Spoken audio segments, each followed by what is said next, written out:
Exercice 3 de la série 3.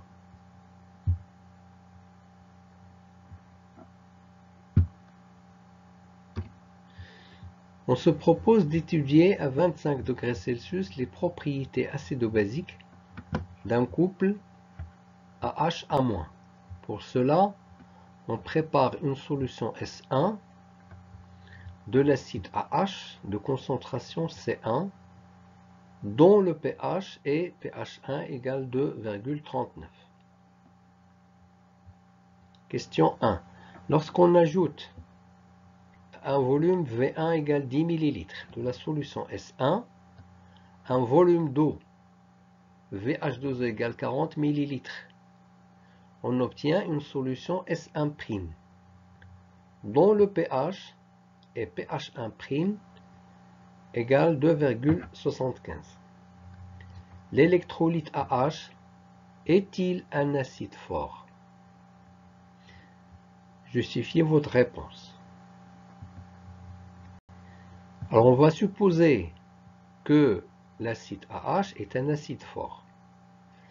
Donc sa dissociation sera totale dans l'eau. On représente ici la réaction de l'acide AH qui se décompose totalement dans l'eau avec son bilan molaire. Alors si on part de la concentration C1 de l'acide, à la fin de la réaction, on va avoir la formation de 1- avec la concentration C1 et H3+ avec la concentration C1. On aura 0 pour l'acide AH puisque c'est un acide fort qui se décompose totalement dans l'eau. Alors pH1 égale moins log de H3+, ça c'est la définition, égale moins log de C1. H3+ égale C1. Donc la concentration C1 égale 10 puissance moins pH1 égale 10 puissance moins 2,39 mol par litre.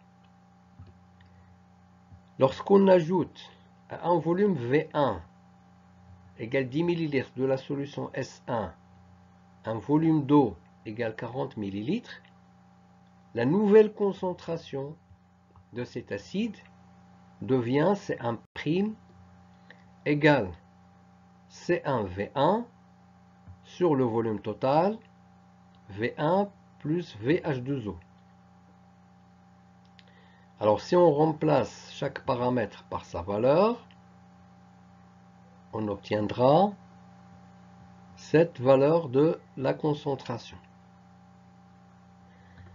La nouvelle valeur du pH, pH1' devient pH1' égale moins log de C1'.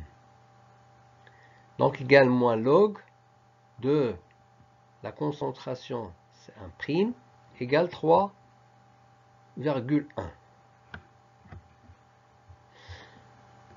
Or, d'après les données de l'exercice, pH1' de la solution S1' est égal à 2,75. Donc la valeur qu'on a trouvée de pH après dilution de la solution est différente de la valeur expérimentale. La valeur calculée 3,1, la valeur mesurée 2,75.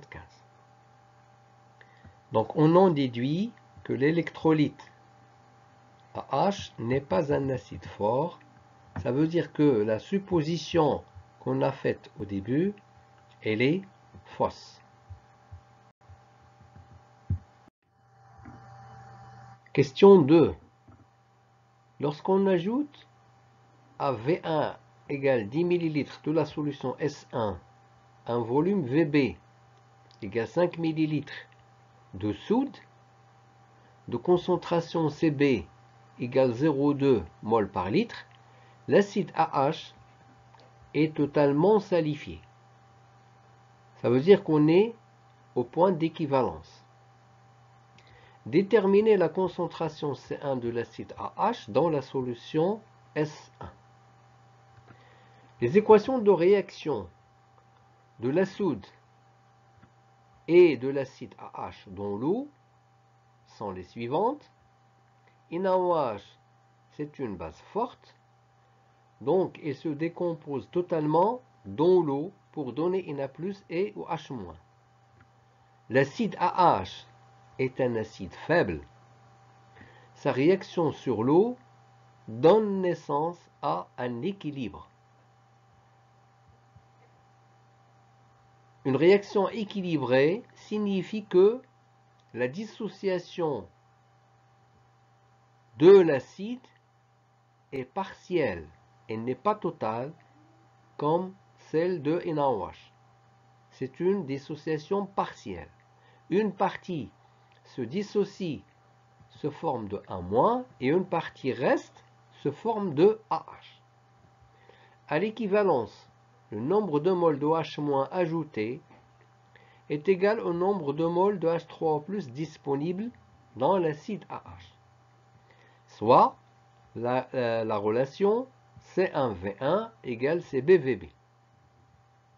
À partir de cette relation, on va calculer la valeur de la concentration C1 par CBVB sur V1,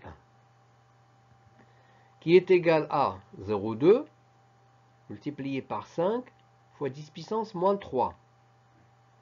On va obtenir ici le volume en litres, divisé par V1 égale 10 millilitres, multiplié par 10 puissance moins 3 pour avoir le volume en litres. La valeur que l'on trouve, c'est 0,1 mol par litre. La question 3. On dispose d'une solution S2 de sel de base faible ANA de concentration C2 égale 0,2 mol par litre. Question A. Écrire les réactions ayant lieu dans la solution basique S2. Nous avons trois réactions. La première, c'est la dissociation du sel ANA qui va donner un moins plus Na+. Donc on n'aura plus de ANA dans l'eau parce qu'il va se décomposer totalement en A- et Na+. Na+, c'est un acide qui est très faible. On dit que c'est un ion indifférent. Son caractère acide est très faible. Donc, c'est A- qui va avoir un caractère basique. Et donc, il va imposer le caractère basique à cette solution. Alors, A-, c'est une base faible. Il va se décomposer partiellement pour donner AH et OH-. Donc, nous avons un équilibre. La troisième réaction, c'est l'auto-ionisation de l'eau ou l'autoprotolyse de l'eau. C'est la décomposition de l'eau en H3O+ et OH-.